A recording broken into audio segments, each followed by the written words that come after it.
ଆଜି ହେଉଛି ଓଡ଼ିଆ ନବବର୍ଷ, ମହାବିଷୁବ ସଂକ୍ରାନ୍ତି, ପଣା ସଂକ୍ରାନ୍ତି, ଠେକି ବନ୍ଧା ସଂକ୍ରାନ୍ତି ଇତ୍ୟାଦି।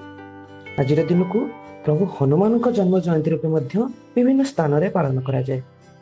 ଓଡ଼ିଆ ପାଞ୍ଜିର ଗଣନା ଅନୁସାରେ ଓଡ଼ିଆ ମାସର ଏହି ଦିନକୁ ପ୍ରଥମ ସଂକ୍ରାନ୍ତି ଭାବେ ଗଣାଯାଏ। ବେଲପଣା ଏବଂ ବିଭିନ୍ନ ପଣାକୁ ଛାମୁଡ଼ିଆରେ ଠେକିକୁ ବାନ୍ଧି ଚହୁରା ଉପରେ ଟାଙ୍ଗିଥାନ୍ତି। ଆଜିଠାରୁ ପଥିକମାନଙ୍କ ପାଇଁ ବିଭିନ୍ନ ସ୍ଥାନରେ ଜଳଛତ୍ର ଖୋଲାଯାଏ। ଏହି ଦିନ ପବିତ୍ର ଛାମୁ ବ୍ରତର ଉଦଯାପନ କରାଯାଏ। ଯେଉଁମାନେ ଏହି ବ୍ରତ ପାଳନ କରନ୍ତି ତାଙ୍କୁ ପାଟୁଆ ବୋଲି କୁହାଯାଏ।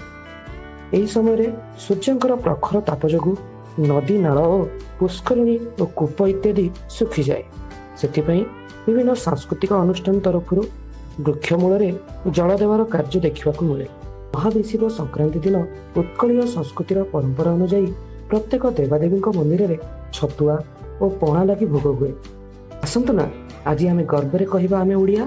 ଓଡ଼ିଆର ଏହି ମହାନ ପର୍ବକୁ ଆମେ ଆନନ୍ଦ ଓ ଉତ୍ସାହର ସହ ପାଳନ କରିବା।